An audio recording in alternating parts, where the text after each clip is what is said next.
Chapter 1.1. We are in Part 1, Fundamentals of our textbook here, Gateways, 3rd edition, and we're going to cover line shape and the principle of contrast. So we'll start out with line, but before we do that, I just wanted to talk about the elements and principles a little bit. And right down here, there's a listing, elements and principles.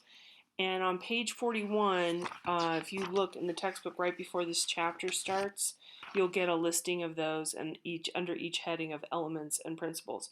It's also sometimes called the principles of design, um, but the elements and principles are formalism and those are our fundamentals. I know that's a lot to remember all in one go, but this is repeated throughout the next 10 chapters, and I'll talk more about that. But just know that when you're talking about formalism, this is what you're talking about is the elements and the principles. So the elements are the vocabulary of art and the principles are the grammar. Another way to think about it, and I'm going to back up to this image, is a recipe perhaps. Okay, so our elements would be our ingredients like eggs, flour, sugar, butter, chocolate, right? And in this case, if we're looking at this, our element could be circles, these different circles, and then there's this sort of stripe of orange that they're stuck in. So that would be our eggs, but the way they're arranged is all in a straight row. So that would be our principle, if that makes sense.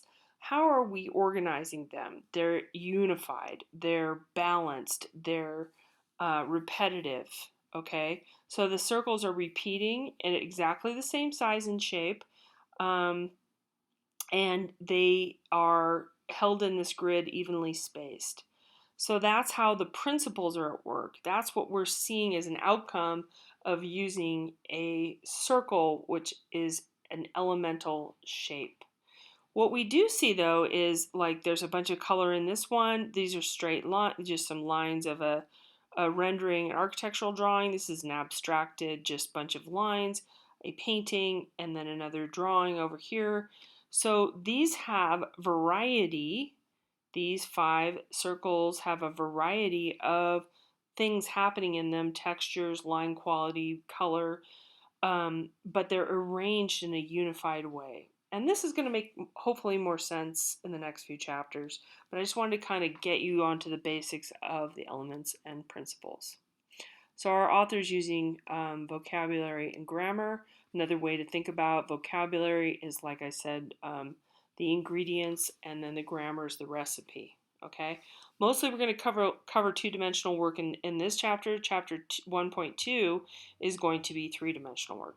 So you have height and width, but not depth. Now I'm going to say that, but our first example is a sculpture, and our lines are our most fundamental thing that we use as artists because it's very easy to draw. It's an urge that we have. It's very primal and it's very ancient, and we don't know whether people drew first or spoke first. That's something we don't really know.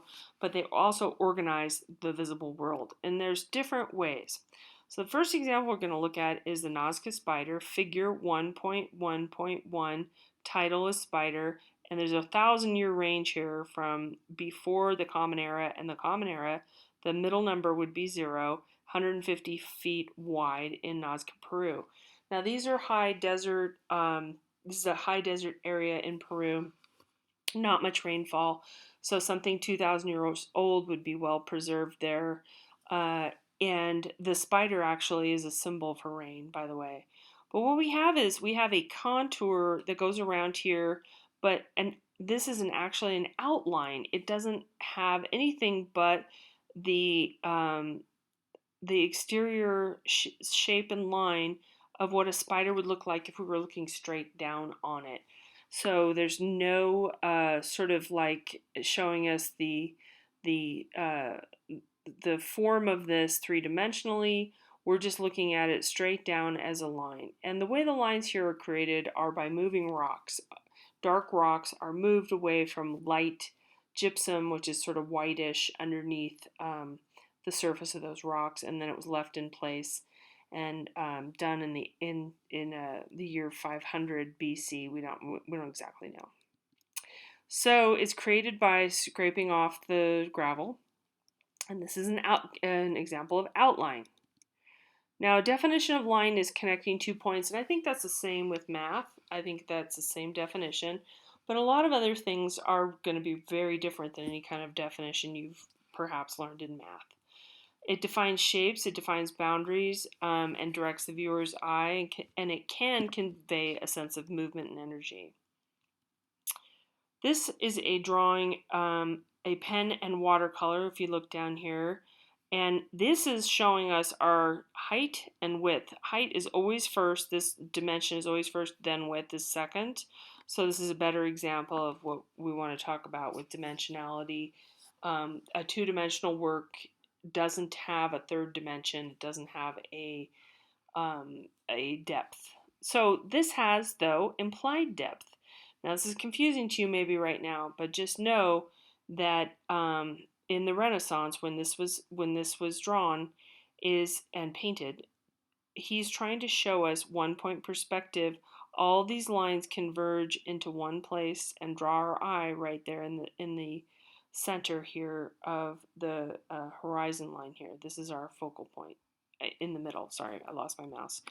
But these lines all converge, and he's using atmospheric perspective and these directional lines to imply a depth of space. He's also showing you with this overlapping here and the borders of each three-dimensional shape. He's showing you that to get us further into believability with the three-dimensionality of this space. But this is a two-dimensional artwork. It's implied depth or implied space. So it's defining the beginning and end of the ceiling and the walls and so on, and is giving us an illusion of 3 dimensions. This is the actual space. It still exists now. It was finished in the Renaissance, and you can see the difference in terms of color and shape being able to define, and shadow and lighting and so on, being able to define the three-dimensionality of the space, as opposed to the line quality that Docio was using. We're now looking at this piece in a different way, but we also still see the lines that converge here and so on. It's a true rendering, right? Slightly different viewpoint. True rendering, but different ways to show us that line quality. Okay, with Da Vinci we have a sort of blueprint form, and we see some dimensionality here in this drawing, because we're not doing, if this were an outline, remember, we would just have this line and then this line and that line. It would just be that. Okay, that's what an outline is. Now we're getting into contour.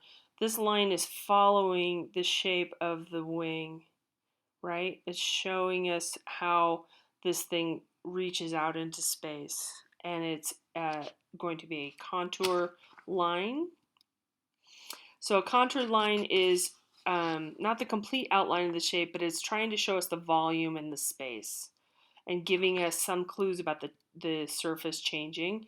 Another example of contour and volume, Matisse, showing us some dimensionality of her belly here and breasts and so on, and her knee. And we also see it here with with the lines repeating here across that shape. But also here, very simply, with the elbow, we see the overlapping of this shape to here with this simple contour line, and that's telling us that there's dimensionality in that elbow.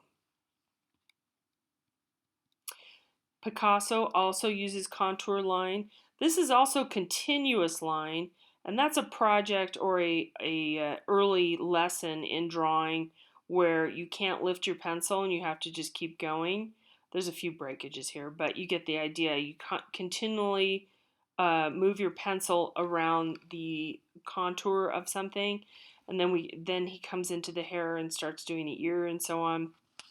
And that is an early lesson in drawing, so that you understand that you can achieve a likeness, maybe not a perfect likeness without erasing, but it's a continuous line. Now we're going to get into functions of line, types and functions. There's implied line, a line that can be implied by a series of marks, an illusion that gives the impression of the line where there is no continuous mark.